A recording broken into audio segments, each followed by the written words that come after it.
I'm Dave D, and you're watching XP Team USA.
Good evening,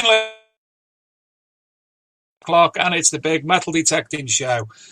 Hope you're all fine and dandy. It's nice to have you here. Good evening to everybody already watching, and hello from Luke as well in the background.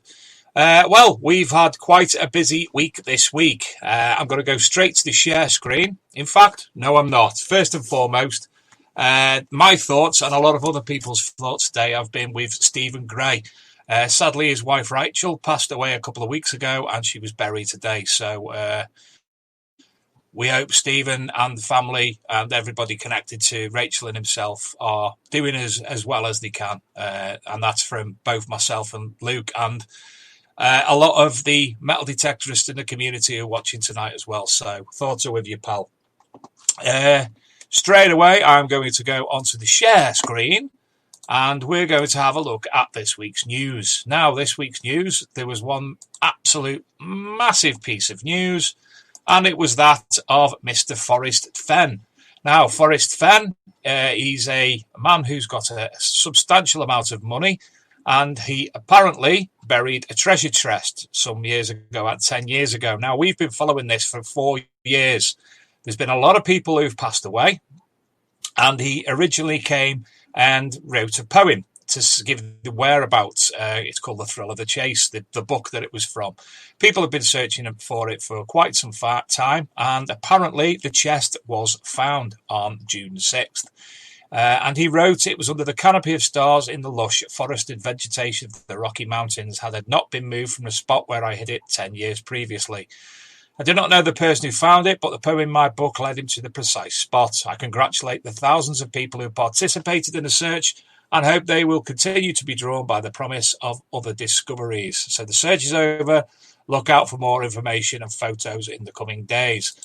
There's a lot of scorn been poured upon it, and we await to see if it's factual or not. So there you go, Forrest Fenn. Now, following Tony Kaywood's show a couple of weeks ago about LiDAR and geohack and such like, I decided to put together a how-to guide for idiots like myself. So this was published this week: how to use LiDAR, geohack, Tive, and old maps. And it gives you the I've researched it quite substantively. I've asked, obviously, Tony for his information, lots of other bits and bobs, and included all Tony's and our own videos as well for you to utilise. We've gone to our, obviously the website went down a couple of years ago, so there's a lot of things that still weren't updated. A couple of the ones were the Eric van Daniken articles that we were given access to for promoting an event which he was involved with a couple of years ago. So we've uploaded all them again under pseudo archaeology.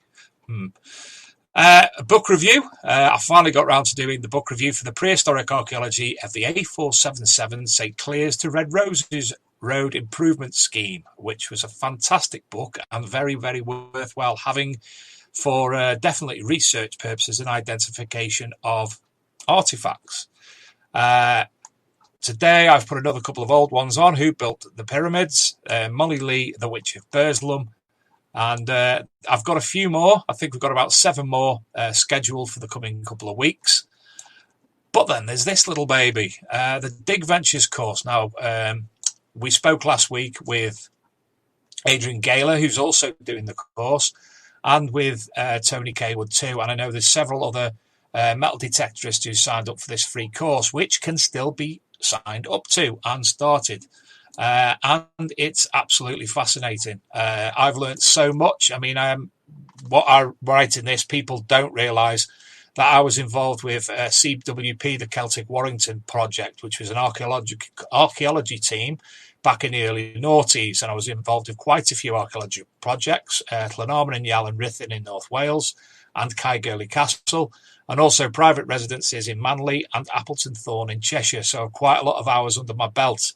But actually that was in the field. So when it comes to doing something course-based, I learned a hell of a lot already. I really have, and I can't. Well, I've sent this review over to Dig Ventures to show them how good I think it is and how good it should be for people like myself and yourself to consider doing it as well, because you're not just learning about archaeology, but you think about some of the landscapes that the terrain that we're involved with as metal detectorists and the history, and being able to identify different strata levels in the soil and such like as well. It's a very, very valuable thing for us to do as metal detectorists, I believe, and to obviously help bring that community of archaeologists and metal detectorists closer together. So multiple things that have been added to the site this week, and we've got more coming up. So I think that covers everything. Oh, no, it doesn't. No, it doesn't. There's one or two other things. I'm going to revert to a message. Nick West contacted me, and he asked me, would I be able to give out some details for him? So, many groups raise money for veterans charities. I would like Metal Detected War Relics Group, which he's the owner of, or one of the editors of, Relics Group, to do it for Military Archaeology Legenda Latvia. We have 5,000 members in the group now, so we have the potential to raise some decent funds. Legenda have now found over 10,000 missing soldiers and given them a proper burial. I'm looking for prizes, and if there is anyone who would like to donate a prize, he'd be very grateful. He's thinking of doing a grid of 200 squares each with a number. Each square will have a prize behind it. Most prizes will be stickers, patches, mugs, etc. And a couple of the big prizes, each square will cost £10. So that's the Metal Detecting War Relics Facebook group. If you can pop over and have a look at there, which outside of normal metal detecting, some of the finds on there are absolutely stunning. They really are. And again, a lot of things where people are doing the research and getting some of the finds back to the people's families who own them before they sadly were killed in the wars. So that's that. And the other one, I conducted a live Zoom interview yesterday with one of the production companies who, I think it's actually the production company, who are working with the History Channel. In particular, this interview regarded the recent programme, Lost Relics of the Knights Templar. And it was, I thought it was an absolutely brilliant series. I really do. I've spoken to Hamilton and Cole from the programme at length, and what they have planned for the future of the next season and other future things is quite fantastic. So I had I think I was on for nearly an hour chatting to the lady, and also potentially things that myself, Luke and Archaeology Metal Detecting Magazine may be involved in the future. Some of these things don't come off, as we've found in the past, but there is potential. So History Channel, we're looking at you. And if you haven't watched Lost Relics of the Knights Templar, please do so, because it was fantastic. Just seeing in the group there, Sky Jackson's saying, how good is the Simplex? It's absolutely fantastic. I'm a complete amateur, but I can use it, and it's finding fantastic things. Hello, Alex Savage, John Clayton, Ambient Girl Relic Hunter. I've not seen you in before. Nice to see you there. And MS Detectorists, Petakun, Adrian Tyrrell. Hello to everybody. So, without further ado, may I introduce tonight's guest. Tonight's guest is Scott Holden from the newly created Detector Network. We're going to find out a lot more about it, what it is, what's the potential it's going to become, and a lot more. And we're also going to be joined with Adrian GAYLER too, because Adrian's been working behind the scenes with Detector Network for a period of time now. So, Scott, nice to meet you tonight. How are you? Good evening. Very well, thanks. Thanks very much for having me on the show. And Adrian, hello to you. You're looking white as a ghost there. Yeah, I think I've got problems with my makeup tonight. I put too much foundation on. That's what it is. That's what it is. It could be probably better. Yeah. Oh, you've definitely put some rouge on there now. Yeah, a little bit of rouge, red wine rouge. Evening, everyone. So, Adrian, most people who are watching tonight, we obviously saw you last week, so they know all about yourself. So we'll come back to you in a short period. Okay. Scott, please, can you introduce yourself? Yeah, so I'm Scott. I'm co-founder and managing director of Detector Network. I'm a web developer, a digital agency owner, and I've been in the digital industry for the last 10 years. And my brother Ashley is a keen detectorist. He's also co-founder of Detector Network as well. So tell us a bit more about Detector Network, why it was formed, what the concept is currently, and we'll go on to the rest in a little bit. Yeah, sure. So we were sort of catching up recently during the pandemic, and quite bored. There's not a lot to do. And Ashley was explaining that he couldn't go out detecting. So being quite a keen detectorist, he was still keen to discuss metal detecting online. And so he did a little bit of research and looked at all the forums and noticed that they were quite old, antiquated, and a bit hard to use as well. And I thought, instead of watching the news 24/7, maybe it would be a good idea to come up with a new project, a new website that would be easy to use on a mobile, maybe similar to Facebook as well. I'm also quite, I know that there's a lot of concern about data privacy on Facebook as well and other social media sites. So I thought we'd just research to see if we could do something better, really. Another thought was, if you post a valuable find on Facebook, because Facebook hold a lot of personal information about you and not everyone uses the privacy controls, you could be at risk of having that stolen potentially, whereas you wouldn't have that risk on, say, another site, say Detector Network. So we just started drafting up ideas, and we came up with the brand Detector Network. We launched the MVP, minimum viable product, on the 8th of May. Since then, we've had 400 sign-ups worldwide. It's been 99% positive feedback so far, which is great. We've had sign-ups from UK, USA, Canada, Australia, the Netherlands, Ukraine, and more. So it's been received well so far, which is great. So, and thank you to everyone that's signed up to it so far as well. We're in the process of launching an Android app for it as well, which will make it a lot easier to use. It's quite mobile friendly at the moment, but the app will make it, it's exactly like Facebook, except it's specifically for metal detecting enthusiasts. And we'll be releasing the iPhone version after that as well. So that's a basic overview of what Detector Network is. Brilliant.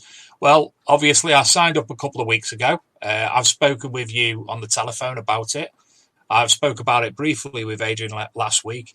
And yeah, I can confirm it is, as I've said, Facebook for metal detecting. And it's something that can be utilised fantastically. It at the moment, Facebook is filled with things that get on a lot of people's wick, wind people up. There's a lot of politics. There's a lot of argument. There's people getting deleted by friends left, right and centre.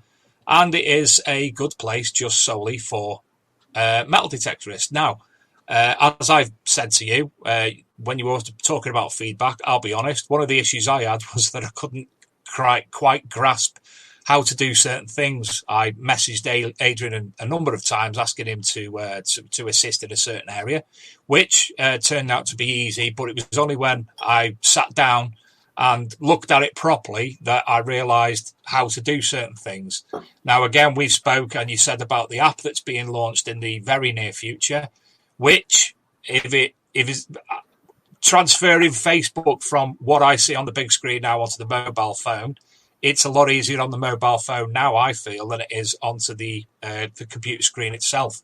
So I believe that more or less what you've told me, the app will be as easily used as the as Facebook is on your mobile phone. That's right. Yeah, the main bit when you open the app will be the activity feed, the news feed. It's exactly the same as Facebook, and you can scroll up and down with your followers. You can go and look at people's profiles. You can access the groups quite easily as well. I'll run through all the features of the site shortly, but it is very easy to use. I think it will be quite popular. It's been quite popular so far, but I think when we launch the app, it's in review at the moment with Play Store, so it should be released in about a week. I think quite a lot of people will download it, and because they're used to using Facebook already, I think they'll be able to pick it up quite quickly. Hence me, the world's biggest idiot when it comes to technology. Yeah, I can't wait and I will use it more when it comes out as an app, because I always forget to use it in my bookmarks on my phone. So having that application able to open it straight away, it may actually bring me away from Facebook more so, because over this pandemic, I've found myself, if I go to the time scale used on my phone now, I'll see it's probably stupid amounts of hours daily on Facebook because I'm bored. I've got nothing else to do. I just switch it on. I'll get that. Yeah. I'll be able to personally, not so much spam it, but I'll be able to add more content personally to my own profile as it is. Absolutely. Yeah. And I think it's important to note as well that a lot of the younger generation seem to be moving towards using separate apps as well, as opposed to just Facebook. I think sort of they are moving away from that. So I think Detector Network, bringing new people to the hobby, I think Detector Network may be quite successful in doing that, which will be great as well when we launch the app. Now, one area I am keen to see when it occurs in the near future, there's actually an app which I think it's Meetups or something not dissimilar that Detectable put their information on every year. Myself, many other people go on there, and people are putting all their finds and information about what they're doing at Detectable, etc., etc. So to actually see something like Detectable pop up on the brand in the future on the app will again make it a hell of a lot more easier for people to come together as a community and look at things Detectable related. And I'm just using Detectable as an idea for now. Yeah, I think that would be fantastic as well. That ties into the groups functionality. So, I mean, I'll just briefly run through the main features of the site now, and obviously it'll be the same on the app as well. You can create your own profile, the same as Facebook, and you can choose your current metal detector, your metal detecting club, if you're in one, and you can post up your finds on your news feeds, and you can follow other people. You can chat live with other members and your followers as well. You can create and manage like pages similar to Facebook. So if you have a business or a shop, you have merchandise or a YouTube channel, you can create a like page where you can post up links to your YouTube videos and have people, you're more likely to get a following, the sort of following you want within the metal detecting community on your YouTube channel. So that would be quite good. Where I think it would be quite powerful is you can create public and private groups. So, for example, if you have a public group for Detectable and you have people submitting live streams whilst they're at Detectable and it gets saved onto the newsfeed inside the Detectable group, and you can have live commentary on your live streams as well on the video, I think that would be quite good. People can update with pictures, other media, different text. There's also different things you can do with public groups. So I think that'll be great for events and rallies. And for private groups, if you have a metal detecting club, you might not want all of your information open to the wider community. So you can use private groups for that as well. And for any reason that you want, really, for the community.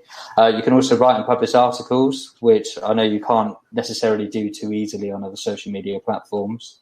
And the benefit with that is if you write and publish articles on Detector Network, there's a high chance that it can be picked up by other websites and maybe other publications as well. So I think that will be quite popular.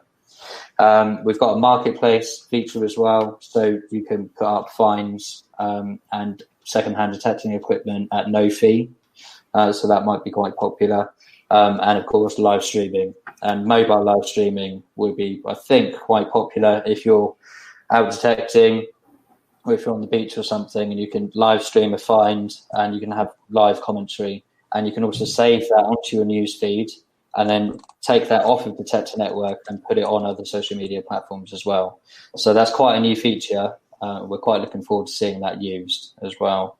The day and night mode is quite popular as well. Obviously on Facebook, you've only got sort of a blue day mode, but the night mode seems to be quite popular on Detector Network at the moment as well. So I'd advise you to check that out.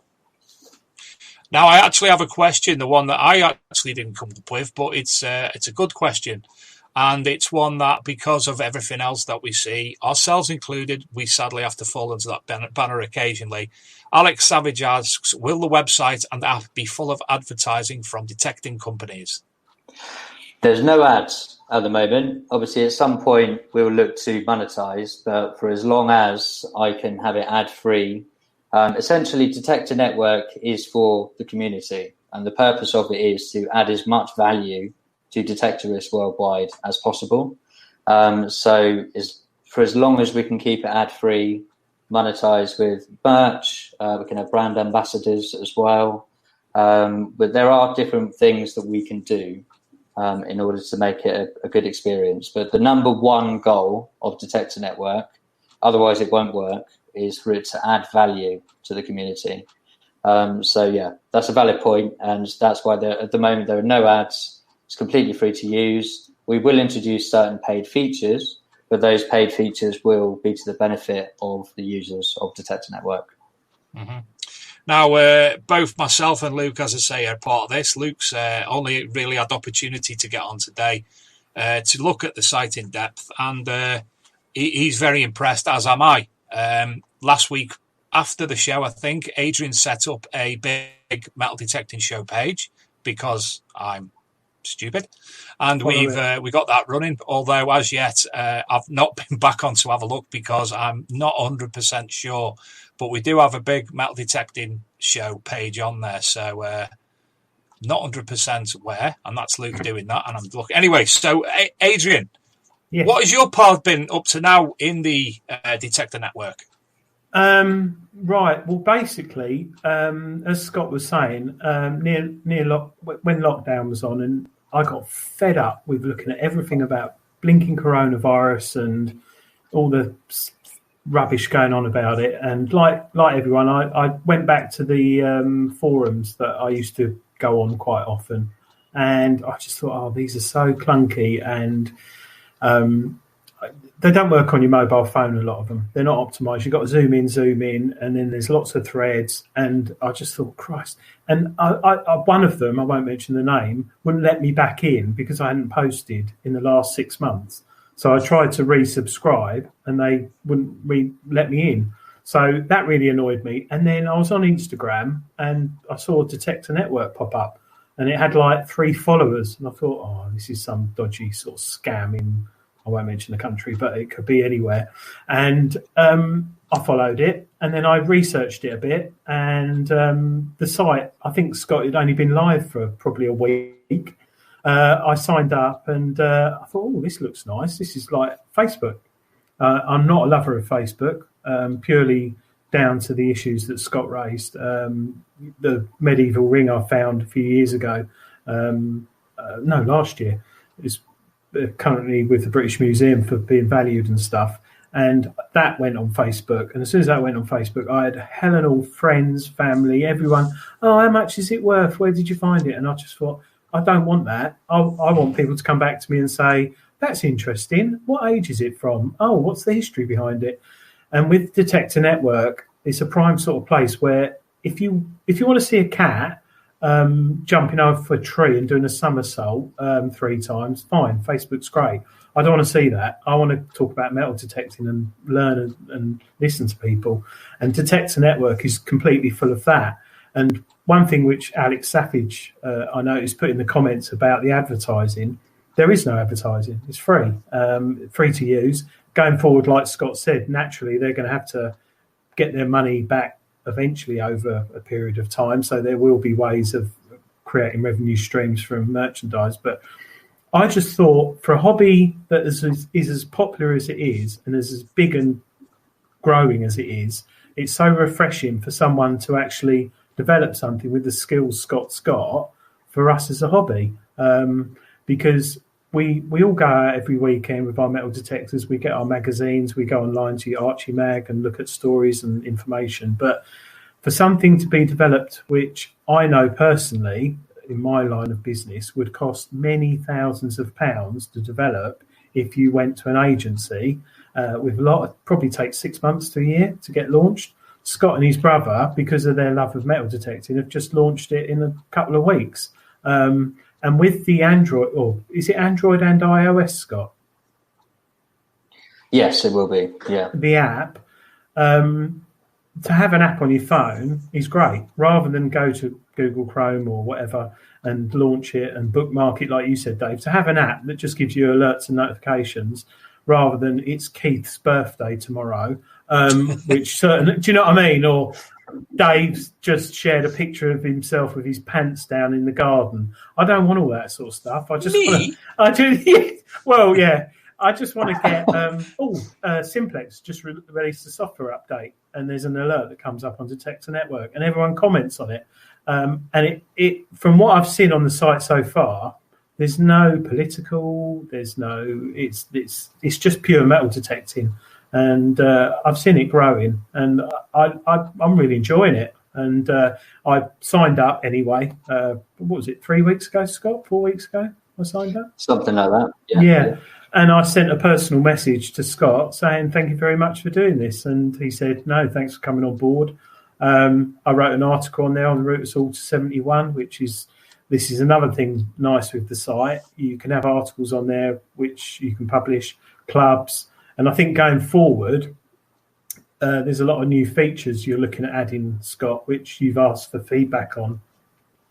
Yeah, that's right. We're going to improve it as much as we can. One of them, for example, was, let's say Dave and Luke's Metal Detecting Club want to organise a rally in a couple of weeks' time. There's always this issue with rallies I've always found a bit clunky. You sign up, you say, I want to go to this event, and it takes 100 people. You end up emailing someone, then you get an email back, then you get a BACS banking information, and you pay via BACS.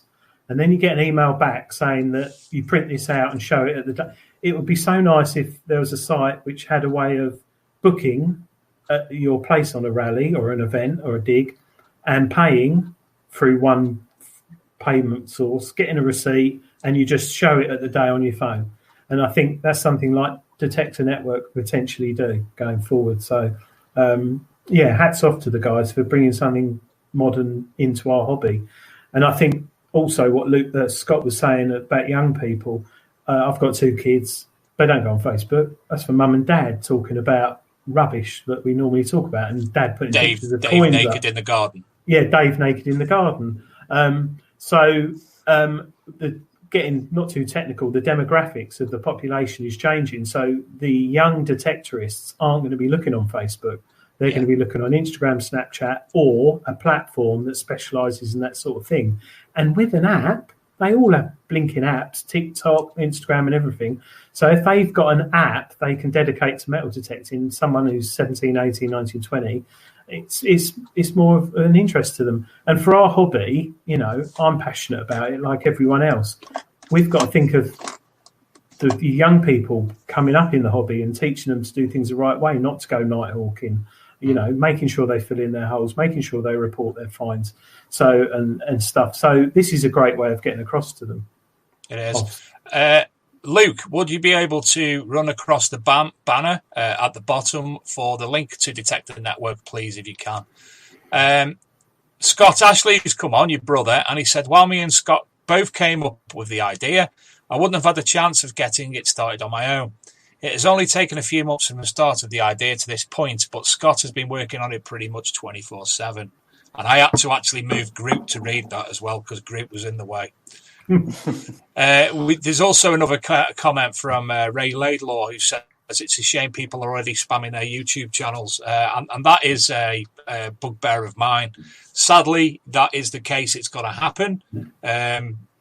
Maybe if there's a YouTube thread, which people could do that as opposed, because one of the things I can't be dealing with on the Big Metal Detecting Show Facebook group is I keep having to delete people putting to YouTube, because that's not what it's about. It's not about the show. It's about people discussing, talking fines, not having to see YouTube, not people not using the group for other than putting their YouTube channel on. For people like Tony Kaywood, who's heavily involved in the group, is involved in conversation, etc., etc.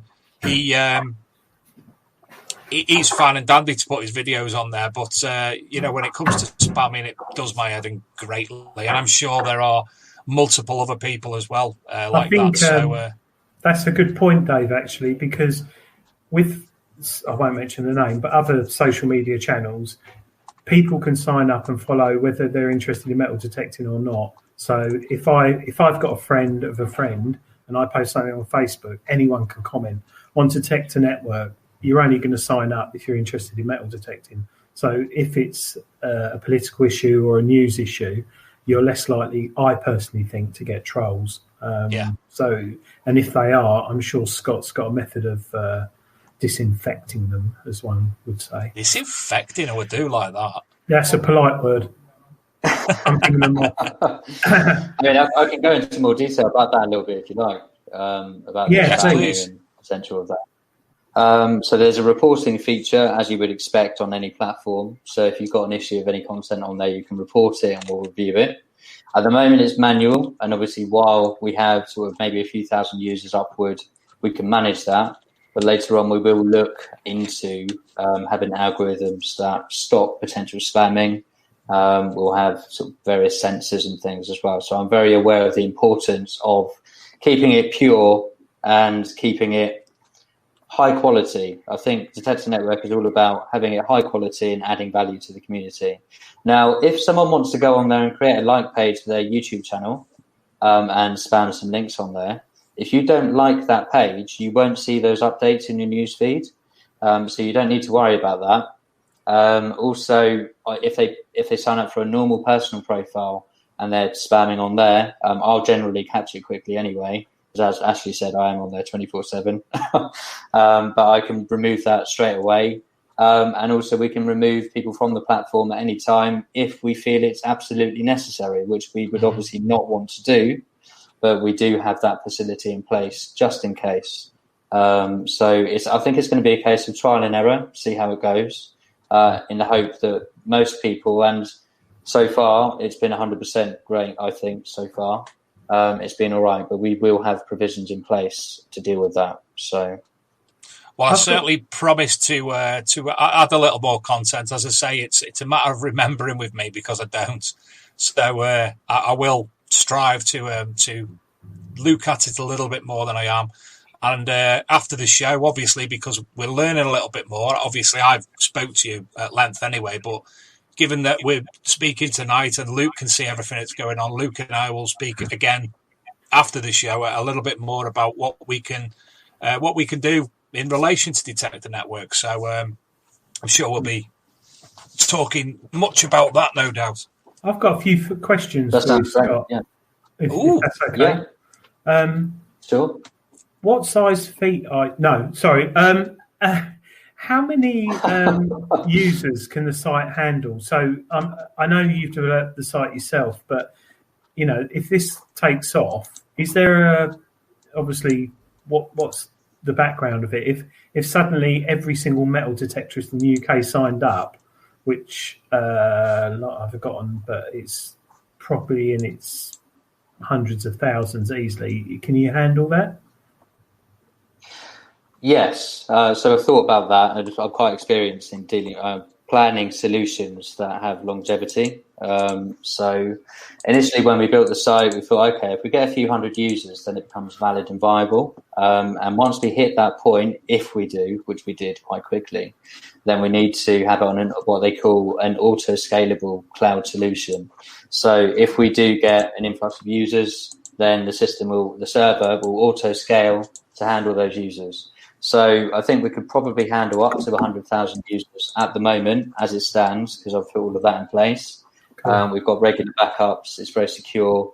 With SSL, we'll be adding two-factor authentication soon as well. You can sign in with Facebook and soon with Google. So it's secure, it's scalable. It should be able to handle up to or maybe even over 100,000 users.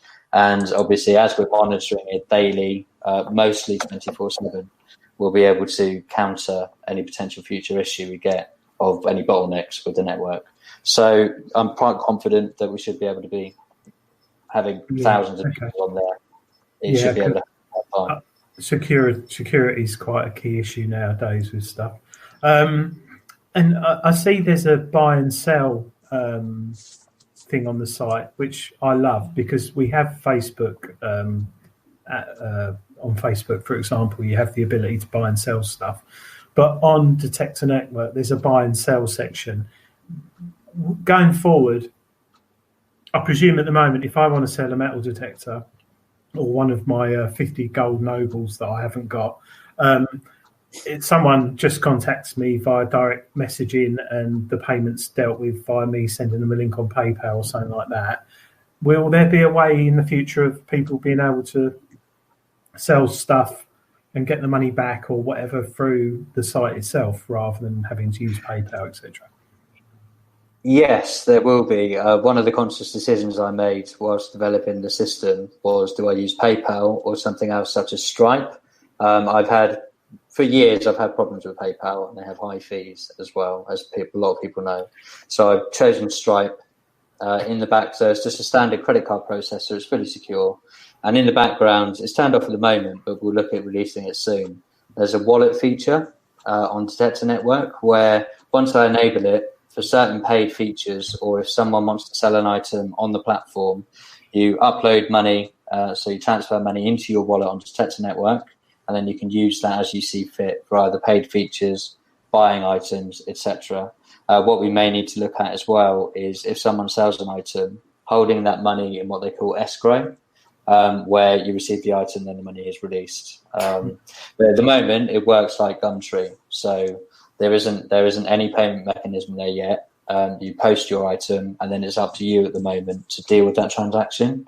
But we will be releasing that wallet feature soon as well. So hopefully that will come in handy. That's okay. Thanks. That's an interesting point, actually, Dave. Scott. Dave, just so you know, yes. Scott, I don't know if many detectorists are aware of this or anyone wants to mention anything in the chat, but I sold a detector not too long ago on eBay. Should I mention the word? Yeah, I've mentioned it. And the guy said he never received it. And this is a common scam going on eBay. And I've spoken to 2 other detectorists who've had this. So you have a machine, sell it on eBay, send it to the person, get a proof of delivery signature from Royal Mail, UPS or whatever, and the guy contests the issue on PayPal and says, I didn't receive my item. PayPal say provide evidence, so I provided the signature. The guy then came back and said, yeah, I got it, but it didn't work. So I went, okay. So I spoke to PayPal and they said, as long as he sends it back to you, you'll get a full refund. So I said, okay, it's fine. So I went to the post office, sat in the car, and the housing manager, wife, went in and collected this recorded delivery metal detector to come back to me. She went in, signed for it, got back to the car and gave me an A4 brown envelope with £7.60 worth of postage on it. I opened it up, had nothing in it. And because it's linked to the Royal Mail PayPal's linked to the Royal Mail delivery system and UPS and all the others, they saw it as I'd signed for it and received the goods back. So they refunded the buyer the money back, whereas he'd actually scammed me and sent an envelope. And when I contacted PayPal, they said, oh, well, he paid £7 something for the postage, so that covered the cost of the weight of the machine. And I'm just warning people about this because it's quite an issue. And it took 3-4 months for me to provide evidence. I had to go to the manufacturer of the metal detector and get dimensions of the packaging and then send that to PayPal. So it's a little scam that's going on at the moment. So if you're selling an Equinox 800 for 700 quid, that can be a lot of money. So I don't know if anyone had heard about that. I'm actually gobsmacked at that. I was like that all the way through that. Well, it's clever, isn't it? It is very, absolutely going mad, but it's very clever because the way the technology works, because he'd paid £7 for postage on an empty envelope, their system saw it as a large parcel. I signed for it, and it's absolutely. He didn't live too far away from you, actually, Dave. It might be you. So no. But yeah, I've spoken to 2 other detectorists on a forum about this same issue. So it's something just to be aware of when you're selling a machine online. Yeah. Well, I think we are due to have an advert break shortly. I think it's usually at this time. Let me just see if Luke kicks in.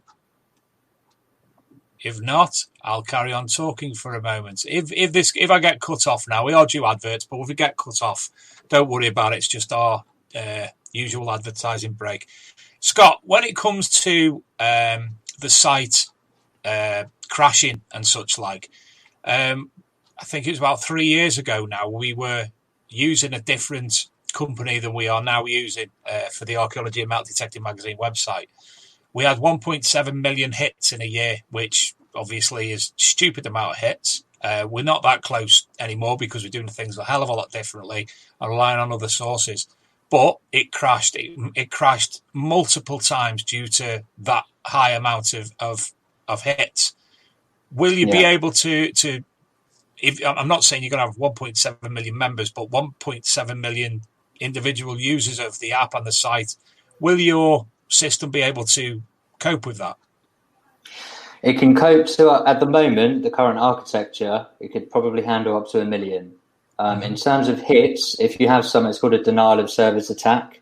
If you get a lot of hits to your website very quickly, it's like a bottleneck, sort of imagine like this, and there's too much data trying to go through and it will crash. So we use something called Cloudflare, which caches the website. So if there is an issue, it will block connections from certain IP addresses if they try and connect to it too much. So that infrastructure is in place. I have considered that, but we will look at improving that as it grows as well.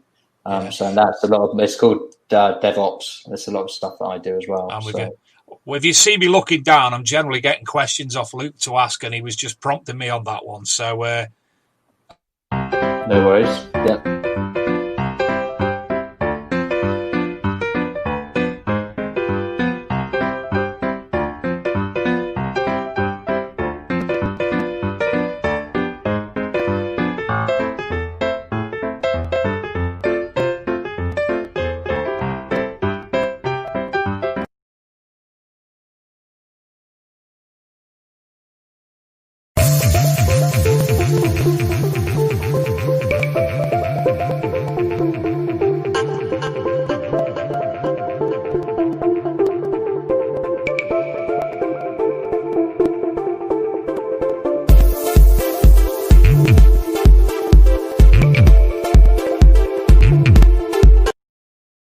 I'm Dave D, and you're watching XP Team USA.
do like the new videos, Luke, but A, you make my nose look big.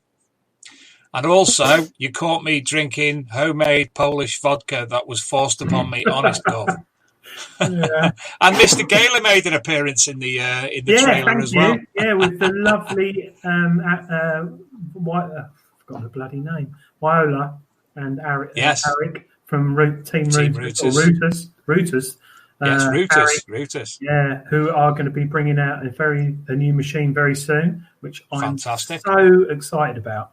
I think a lot of the Rooters users will be very, very excited about that.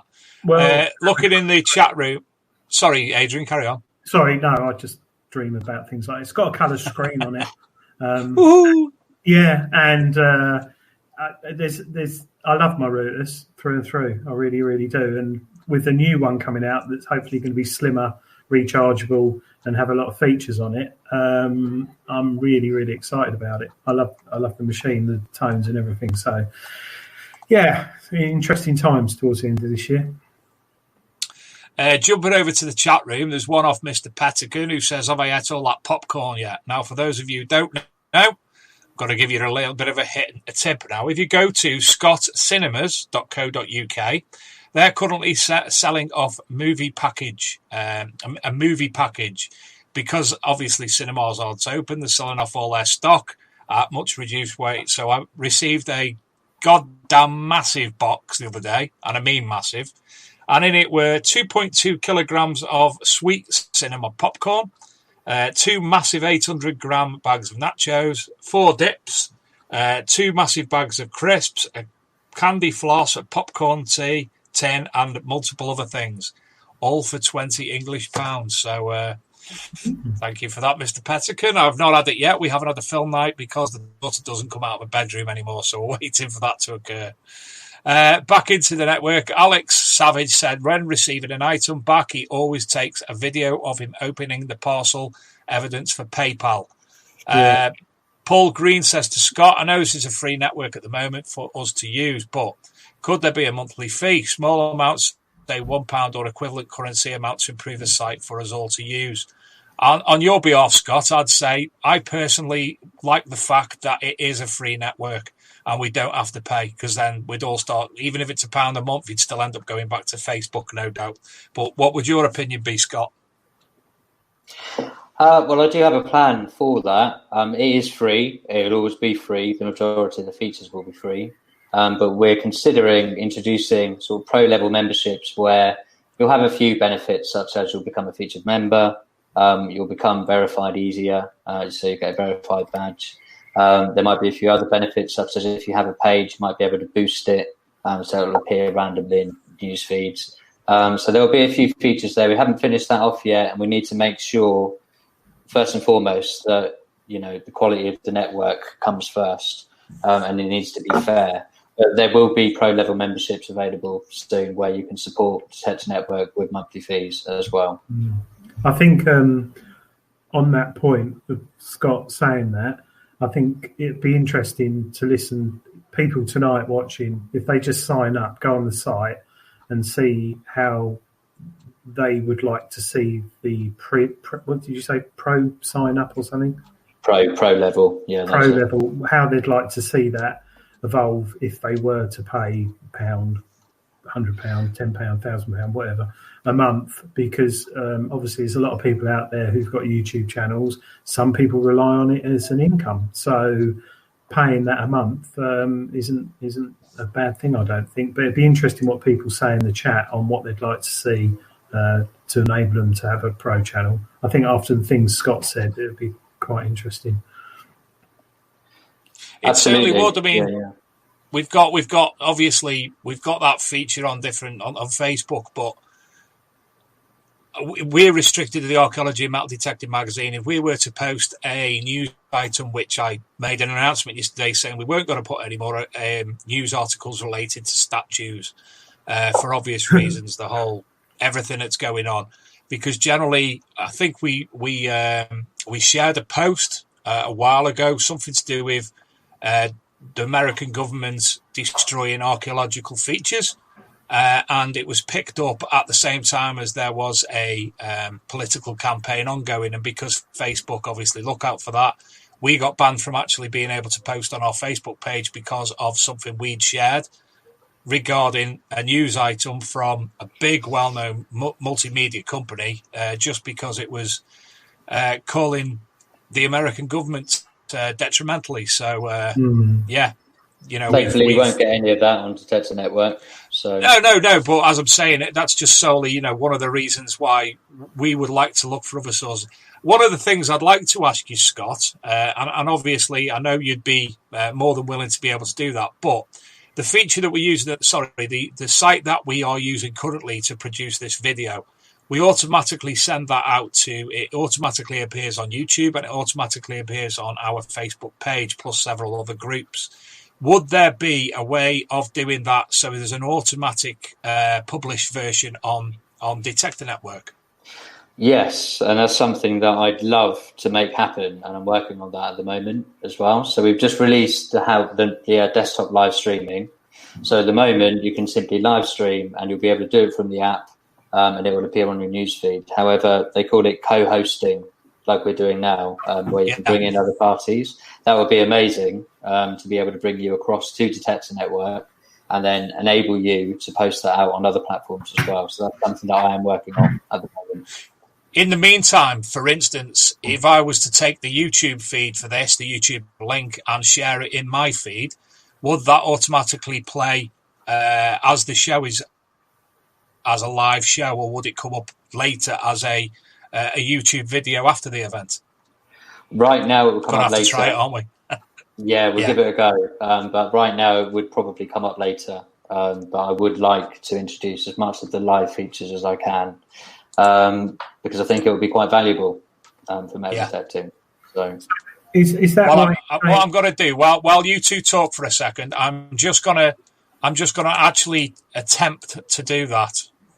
Right, Scott. So to get this right, with the app going forward when it's launched, I can live stream. If I've got a good signal on my machine, I can live stream that onto the Detector Network whilst I'm digging it, bring it out, film it, and that will show live on Detector Network. Can I then download that as a file to edit in YouTube for YouTube or share on other social media channels? Yes, you can.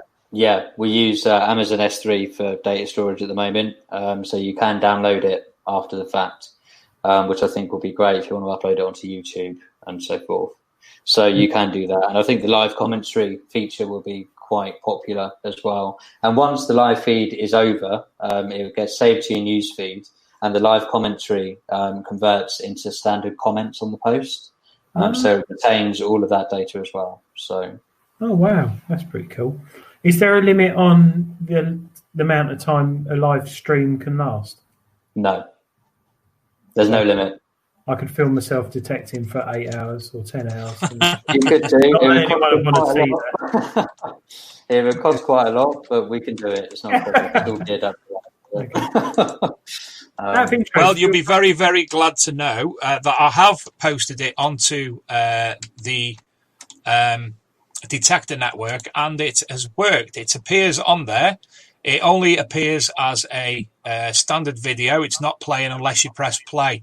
I press play on it, and it's actually now, so it's live now. So, yeah, right. We, if that's all right with you, Scott, obviously we can include that on the Detector Network weekly, and obviously you can promote it if you wish to, or point people towards it, or even we'll be able, if you can throw an advert together for the Detector Network, say a 10-20 second video, we'll obviously be able to use that as part of our intro and adverts and such like. That's fantastic. Yeah, that sounds good. And it's less laggier than YouTube. It actually is. I've just, as I say, I think it's because there aren't millions of people on there. There's only, you use a small amount of data regarding the whole of the site. I think it's streaming perfectly well. Yeah. The architecture of Detector Network is obviously different to that of YouTube. Obviously, they do have a lot more users, but it is quite fast. We built it that way. The caching is set up right as well. So it should hopefully remain fast for at least the foreseeable future. And then if it does get laggy, we'll address that issue if it comes up as well. Scott, so yeah, very, very happy that works well. Scott, out of interest, your brother's a detectorist, yeah? Yeah. Yeah. What machines do you use out of interest? He's got an Equinox 800 at the moment. Okay. And has he had any good finds with it? Sorry, you broke up there. Has he got? Does he post his finds on Detector Network? I presume he does. He has done, yeah, not recently, because as you can imagine, we've been quite busy with getting it up and running. But yeah, he will. He's on there as Ashley Holden. You can go and follow him on Detector Network now as well. Okay. How has this changed because being a software developer, you're out of the bubble of our little metal detecting network. How has this changed how you view metal detecting and metal detectorists? Have you realised that there is more of an interest in the hobby, and is it something you potentially want to get involved in? I think so. Yeah, I mean, I've always been interested in all sorts of subjects and interests as well. But I enjoy history, and I love seeing all the finds. And I think seeing everyone getting so excited and passionate about the hobby has rubbed off on me a little bit. So it's probably only a matter of time before I give it a good go. Yeah, get a machine. I think that'll be great. If I give it a good go, I could post some footage up on the site as well and get involved more in the community in that way. So I think that will add value as well. Yeah. He should get out there, shouldn't he, Dave? Certainly should. Your brother's got two machines. Ashley, take him.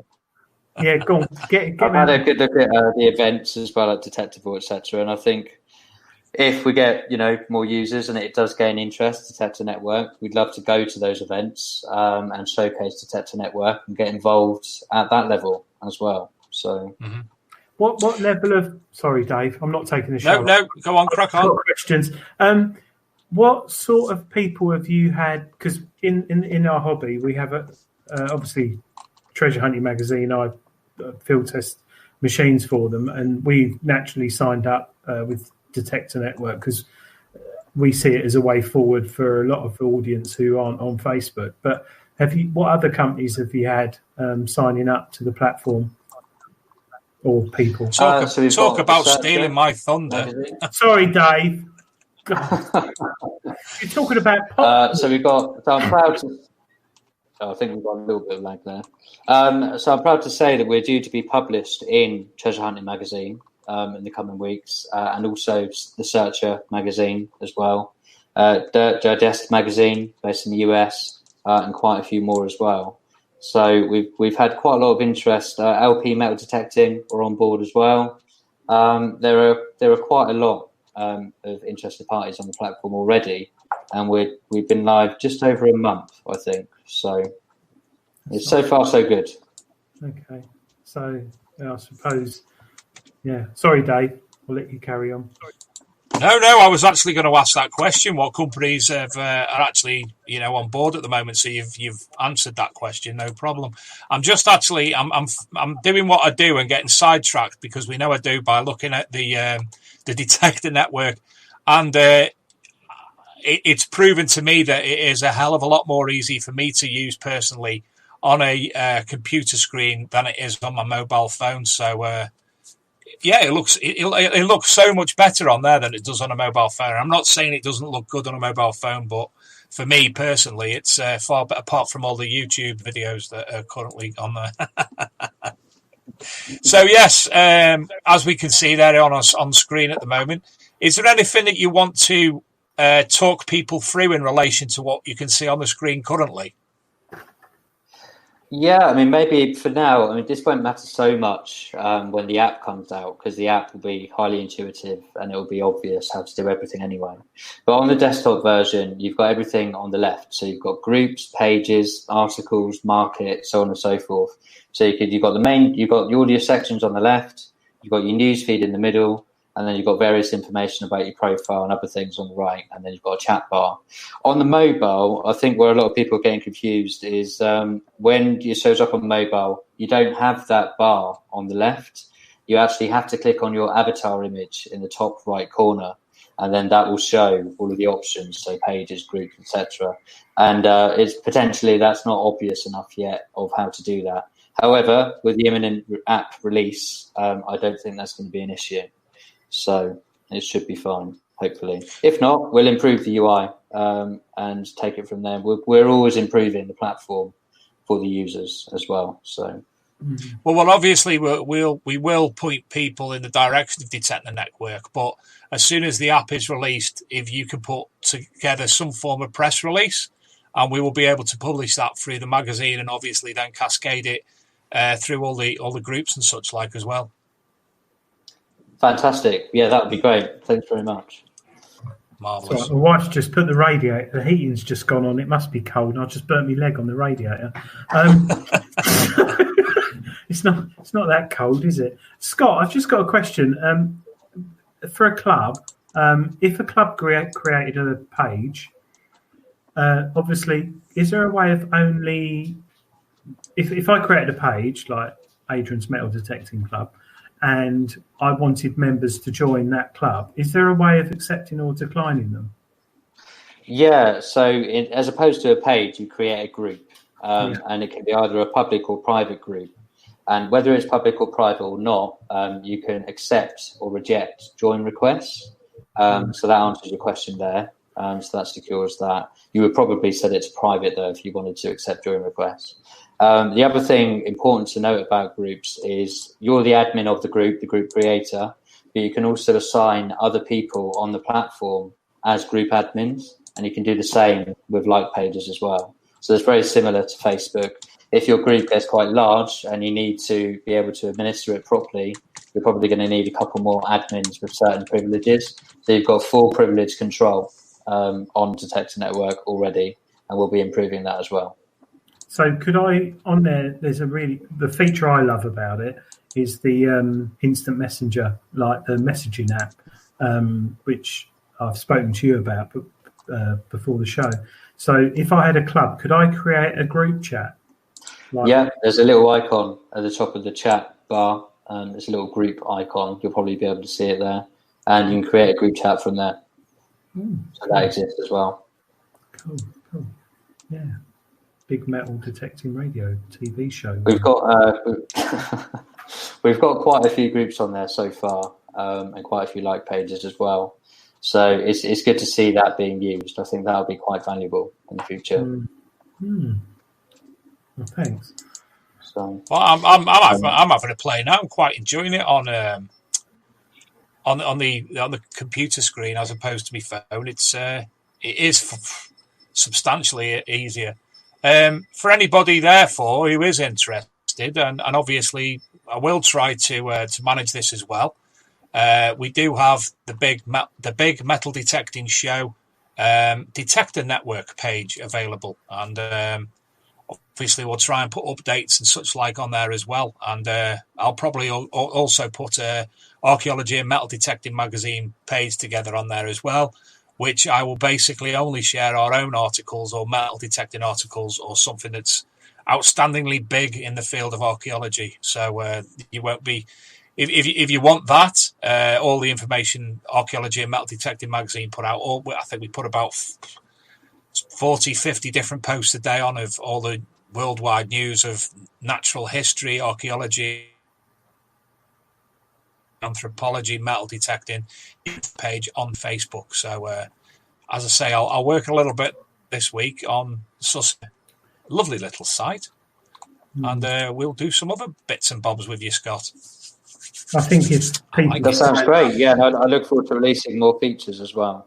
So, and if anyone has any feedback, it's just important to drive the point home that we do want to offer a personal service to everyone on the platform, and we will listen to all of your feedback. Personal service. Consideration features we have, so. Personal service. Personal service. There you go. Yeah, look at the face. Right. Look at the face.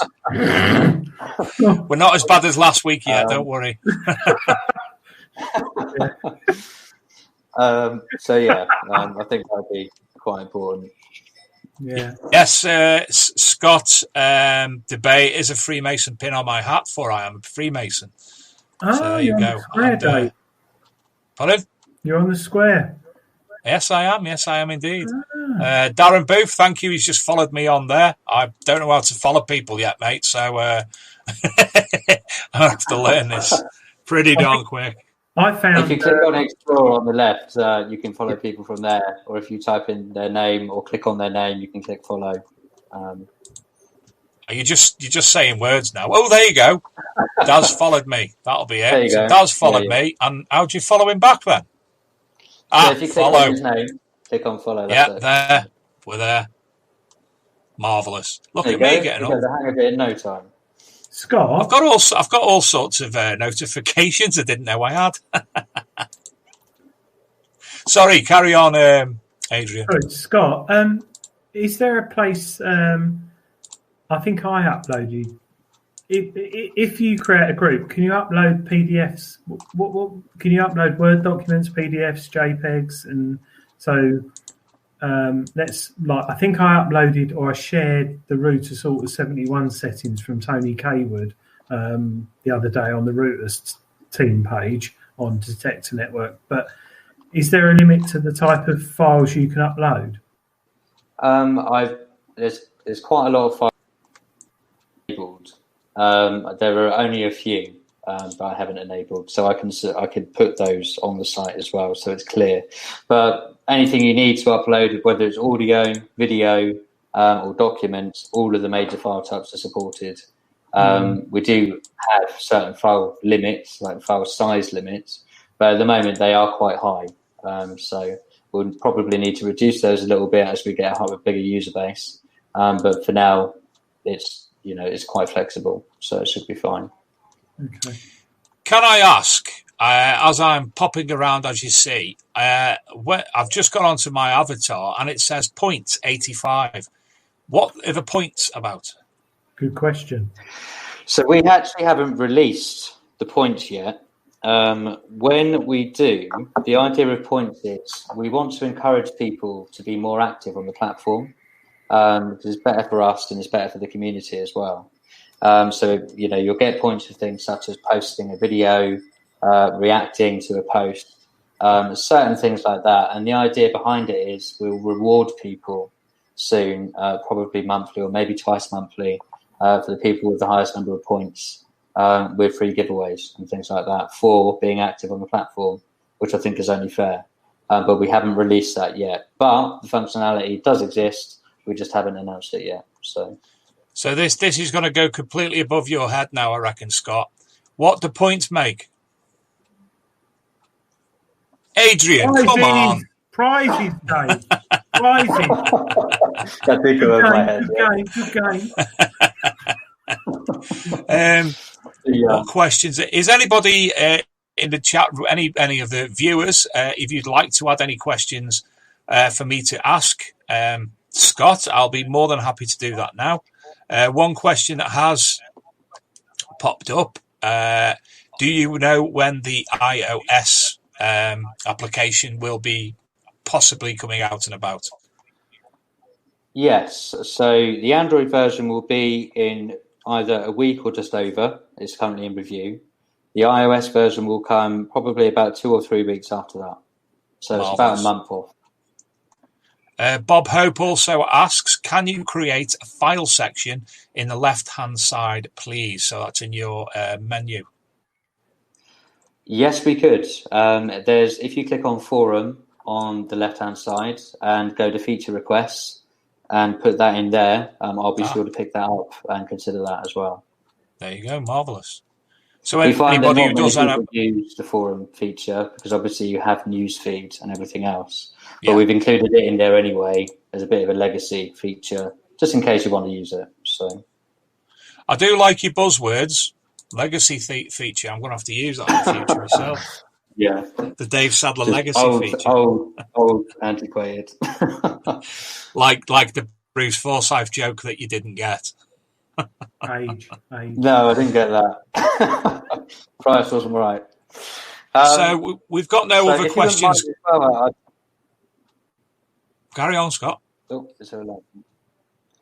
Also, I wanted to say, could I possibly announce we ran a competition recently for some Bennett's books, and I wanted to announce 3 winners. Just pull them out of the hat or the tub. Is that all right to do? Certainly, well? yeah. As long as one's Dave Sadler written on it, that's fine. Carry on. Right, let's have a look. So this was kindly from Green Knight Publishing, 3 Bennett's books. There'll be 3 winners. Thanks very much to everyone that shared it on various social media platforms recently, and also thanks to everyone that signed up so far. So I'll just pull 3 names, and then I'll contact you directly for details. First one is Craig Meredith. So he's the first winner. That's not me, but well done, Craig. So I'll mix them up again quickly so it's fair. Let's have a look. We have Mad Keen, which is Brad Greenwood from Australia. He's been great on the platform as well. So he's the second winner. Congratulations, and nice to see that you've got some foreign people coming on board, and that wasn't me either. We'll have to look at that, Dave. That'll be fine. And then we've got Stephen, the History Rescuer, as the third winner. So thank you very much, guys. I'll be in touch to get your details as well. And again, thank you to Green Knight Publishing as well for supplying those books as well. Well, that's the last one's actually one of my well-known pseudonyms, so we're all right there. No worries. Scott, is there anything else that you'd like to add or talk about before we go? I think that's mostly everything for now. I mean, our long-term goal really is to be the best social platform for metal detecting worldwide online. And the way that we'll do that is by listening to the user base and just be in continuous improvement mode, really. Improve it, ensure people enjoy it, release the apps and ensure it runs smoothly, act on any issues if they come up quickly and efficiently as well. And we are quite excited over the next few months to be releasing quite a lot of new major features as well as minor ones as well. So yeah, looking forward to it. I hope that you're all enjoying it so far as well.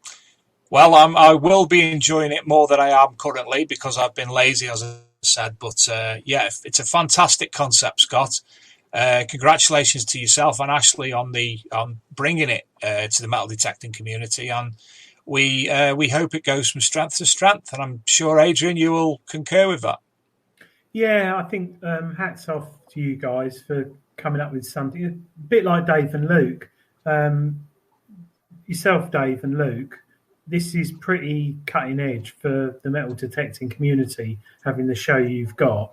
And it's really good that you don't get paid thousands of pounds a week or anything like that. You do it in your spare time. And I think it's really good that we've got an online platform now, similar, to just keep promoting our hobby for us to all use. So hats off to you guys. You know, I'm an end user at the end of the day. I'm not involved in all this technological whiz, and I really appreciate you guys doing it. So thank you very much. Yeah, brilliant. And as I say, I hope it does go from strength to strength. I know by the looks of it, you've had 1 or 2 people sign up already this evening during the show. So I hope we've brought it to the public perception a little bit more tonight. And obviously we will assist as much as we can in the coming weeks too. Brilliant. Yeah, thank you very much. And likewise as well, if you need anything, just let me know. I'm sure I will. Apart from obviously my pseudonym winning books. So anyway, Scott, it's been a pleasure to speak to you tonight and get to know all about Detector Network. Ashley in the chat room, thank you for popping in with a few bits as well. Adrian, thank you again for coming on. Pleasure, next week. Thank you very much. Next week, Adrian isn't on. No. Detective. Next week we have Mr. Scotty B coming on to give us all the updates on Detectorcon and other North of Time metal detecting group bits and bobs as well. So again, thank you both to Scott and to Adrian and to all the viewers tonight, both on Facebook, on YouTube, and now also on Detector Network, which I'm going to look out and get into it a little bit more. Thanks to Luke, as ever, in the background for producing the show. I really enjoyed myself tonight, and see you all next week, Thursday at 8 p.m. Good night, everybody.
I'm Dave D, and you're watching XP Team USA.